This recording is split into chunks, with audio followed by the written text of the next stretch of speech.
ఆయన పెట్టేవాడు, ఆయన ఏదైనా ఉంటే ఈయన పెట్టేవాడు ట్వీట్లు. ఆ తెలంగాణలో ఒక ఆయన ఒకరికొకరు మద్దతుగా. మరి ఆయన రాజకీయ నాయకుడు అయ్యాడు.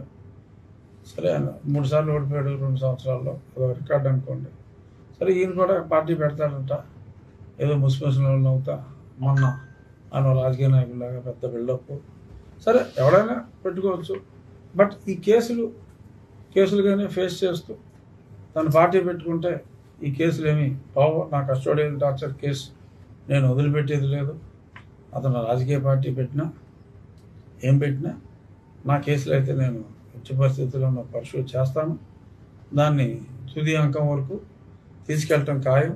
అంతా ఇతనే దగ్గరుండి చేయించాడు, అది నిజం. సాక్ష్యాధారాలు అన్నీ కూడా ఉన్నాయి. అతను పార్టీ పెట్టుకున్నా ఏం పెట్టుకున్నా ఈ ప్రభుత్వం ఇంకా అతను ఉపేక్షించినా నేనైతే ఉపేక్షించేది లేదు, వదిలేది లేదు. సరే, నువ్వు అడిగిన దానికి ఇలా ఏదో అందులో భాగంగానే నిన్న నువ్వు చెప్పావంటే ఇప్పుడు నాకు తెలియదు అది నువ్వు చెప్పిన సంగతి. మరి దళితుల మీద దాడులు జరుగుతున్నాయంటే మరి ఏం దాడులు చేసామో నాకు తెలియదు. మరి ఎక్కడైనా ఆక్రమణలు ఉంటే నేను తొలగిస్తాను. ఊరోళ్ళు ఇచ్చిన కంప్లైంట్ మీదే తొలగించడం జరుగుతుంది. అందులో అన్ని కులాలు ఉండొచ్చు. ఒక బ్రాహ్మణులు ఇల్లు ఉంటే బ్రాహ్మణులపై రఘురామ దాడి, ఒక కాపులు ఉంటే కాపులపై దాడి అని ఎవడగాడు రాసుకుంటే రాసుకోవచ్చు.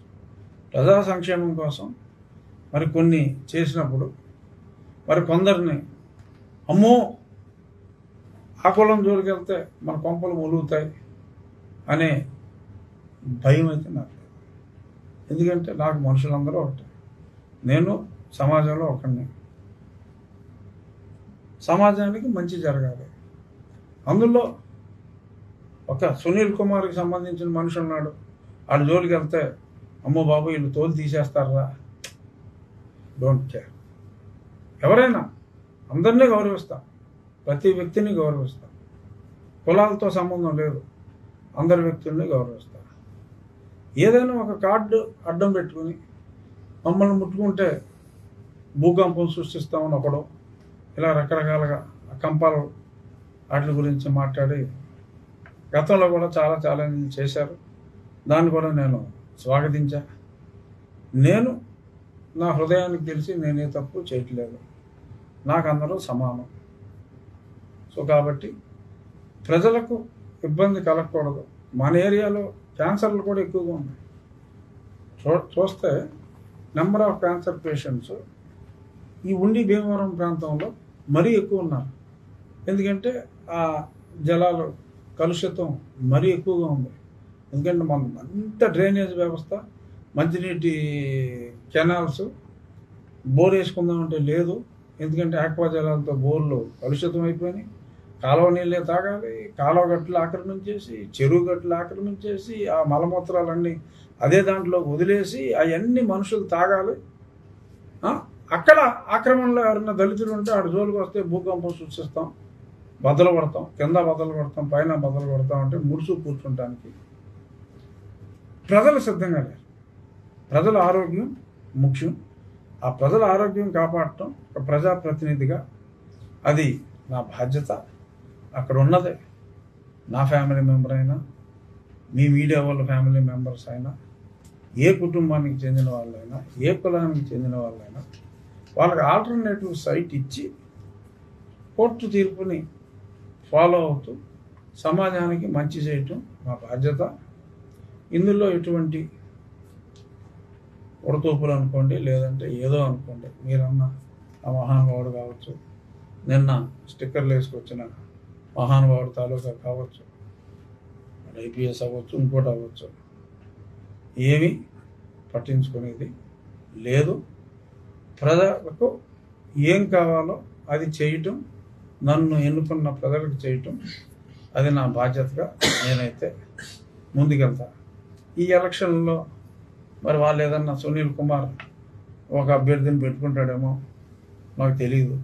లేదు ఇప్పుడు ఆయనే రేపు మాకు రిజైన్ చేసేసి ఇక్కడ ఎమ్మెల్సీ చేస్తాడేమో నాకు తెలియదు. హర్ష్ కుమార్ వాళ్ళ అబ్బాయి నిలబెట్టాడు. ఓహో, దాని గురించి మాట్లాడు. ఆల్రెడీ పెట్టేశారు, నిలబెట్టాడు. ఓహో, ఎవరో శ్రీరాజా? అనుకుంటా. రెండో వచ్చి శ్రీరామ్, చిన్న అబ్బాయి సుందర్. సో ఇద్దరు, ఆహా. నాకు చిన్న పెద్ద అబ్బాయి అబ్బాయి. తెలుసు. సరే, మంచిది. సో ఇతను ఇలాగా చిచ్చు రాజేసి ఎన్నికల్లో లబ్ధి పొందాం అనుకుంటే ఓకే. మరి 3 సార్లు ఎంపీ చేసిన వ్యక్తి హర్ష కుమార్ నాకు బాగా తెలుసు.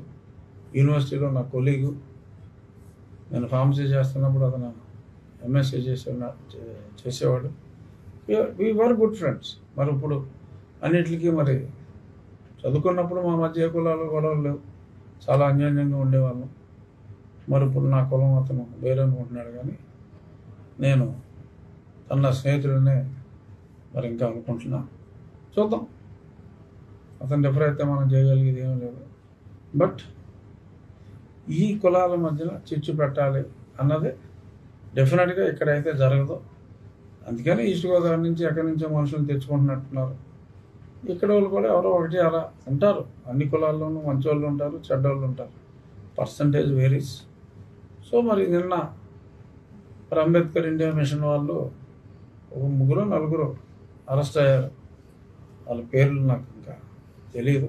ఆ ఎఫ్ఐఆర్ కాపీ, ఇది పబ్లిక్ డాక్యుమెంటే కాబట్టి పబ్లిక్ డాక్యుమెంట్గా ఎఫ్ఐఆర్ కాపీ నేను తెప్పించుకుంటాను. బట్ అది ఆ వెహికల్ నెంబర్ నేనే వెరిఫై చేశాను నెట్లో. వెరిఫై చేస్తే గుత్తుకొండ వెంకట జోగారావు ఎక్కడో అన్నారు ఆ పేరు. అంటే అది కొడితే ఈ గుత్తుకొండ వెంకట జోగారావు, వర్షాలు, రోహిత్, ఈ గ్యాంగ్ అంతా మరి ఒకే కంపెనీ స్థాపించినట్టు, వ్యాపారాలు చేస్తున్నట్టు మరి అన్నీ వచ్చినాయి. చూద్దాం రాబోయే కొద్ది గంటల్లోనూ, మరి రాబోయే కొద్ది రోజుల్లోనూ ఇకనైనా పాతాళ వెంకట సునీల్ కుమార్ పుత్రుల పార్ట్నర్ అయిన గుత్తుకొండ వెంకట జోగారావు మరి దొరుకుతాడా, ఎప్పటికి దొరుకుతాడు, ఏమవుతుందో చూద్దాం. వివరాలు అంతేనా సార్? ప్రభుత్వం మారింది, ఇంకా సునీల్ కుమార్ ఈ ఆగడాలు ఇంకా జరుగుతున్నాయి కదా సార్. దీన్ని బట్టి ఏం చెప్తారు సార్ ఈ ప్రభుత్వానికి? లేదు, ప్రభుత్వం ప్రస్తుతం ప్రజలకు పూర్తిగా సేవ చేసే పనిలో ఉంది. చక్కగా పరిపాలన అద్భుతంగా ఉంది. ప్రజలందరూ కూడా హ్యాపీగా ఉన్నారు. నేను హ్యాపీగా ఉన్నా, ఒక్క ఈ సునీల్ కుమార్ విషయంలో తప్ప. అందుకనే నేను సమయం వచ్చినప్పుడల్లా ఇంకెప్పుడు యాక్షన్ తీసుకుంటారు స్వామి అని నేను, స్వామి యాక్షన్ ఎప్పుడు స్వామి అని రష్మికలాగా అడుగుతున్నా. చూడాలి మరి ఎప్పుడు ఉంటుందో యాక్షను. నేనైతే అన్ని విధాల ప్రజలు ప్రభుత్వం పట్ల హ్యాపీగా ఉన్నారు. ప్రభుత్వం పట్ల నేను అందరికంటే ఎక్కువ హ్యాపీగా ఉన్నాను. ఒక్క ఈ సునీల్ కుమార్ అనే ఒక అధికారి విషయంలో మరి ఎందుకు ఇలా జరుగుతుంది అనేది నాకేదో ఊహాశక్తి అప్పాలని నేను అప్పుడప్పుడు అనుకుంటూ ఉంటా. కానీ ఈ విషయంలో అటర్ ఫ్లాప్. ఎందుకో నాకైతే కారణం తెలియదు. అది తెలుసుకునే అన్వేషణలోనూ ఉన్నా. బట్ ఇవాళ రేపట్లో అవుతుందని అనుకుంటున్నా. మరి ఇంకా వదలరని అనుకుంటున్నాను. ఎందుకంటే ఇంత రెడ్ హ్యాండెడ్గా దొరికేసిన తర్వాత సునీల్ కుమార్కి ఓ రూలు, మాకు ఇంకో రూలు అని ప్రతి ఒక్కరు పోలీస్ స్టెక్ వేసుకుని తిరిగేస్తాడు. ఎవడ పోలీసు, ఎవడ దొంగ ఎవడికి తెలియదు. అంచేత అందరికీ సునీల్ కుమార్కి ఇచ్చినట్టు పోలీస్ అని వేసేసుకుని తిరిగే ప్రొవిజన్ ప్రభుత్వం ఇస్తుందని నేనైతే అనుకోవట్లేదు. ఇదంతా కూడా నేను మాట్లాడింది ఒక ఎమ్మెల్యేగా కాదు, ఒక డిప్యూటీ స్పీకర్గా కాదు. సునీల్ కుమార్, పాతాళ వెంకట సునీల్ కుమార్ పెట్టిన కేసులో A1గా రాజద్రోహం సెక్షన్లో A1గా పెట్టబడ్డ నేను కనుమూరు రఘురామకృష్ణరాజు అనే ఒక వ్యక్తిగా అతను నన్ను ఒక నిందితుడిగా పెట్టాడు. మరి ఆ వ్యక్తిగా నేను ఇది మాట్లాడతాను.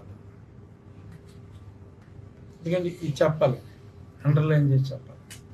అది లేకపోతే మళ్ళీ మీరే రాసేస్తారు.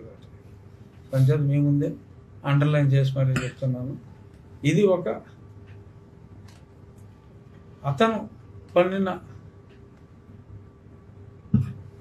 వలలాంటి కేసులో నంబర్ 1 అక్యూజ్డ్ నంబర్ 1గా నేను చెప్తున్న మాట. అతను మంచివాడు కాదు, అతను చేయని అక్రమాలు లేవు. నిన్న జరిగిన సంఘటన అతని అక్రమాల కొనసాగింపు ఇంకా జరుగుతుందంటానికి, అలాగే మరి సస్పెన్షన్ చేయలేదు కాబట్టి మరి అతను డీజీపీగా మరి అతను సీసీగా మరి ఎవడో మాట్లాడేస్తున్నాడు, చెప్పిన చేసేస్తున్నాడు. రెచ్చగొట్టే దూరంలోనే ఉంది కదా సార్, రెచ్చగొట్టే దూరంలోనే అతను అంతా కారు రావటం కారణం మాట్లాడితే ట్వీట్లు పెడతాం, బెదిరించడం ఇవన్నీ కూడా రెచ్చగొట్టే దూరంలోనే నన్ను ఏం చేస్తారా ఈ ప్రభుత్వం అన్నట్టుగానే నడుస్తున్నాడు. చూద్దాం, ప్రభుత్వం చేస్తుంది, లేకపోతే నేనున్నాగా నేను. Okay, thank you.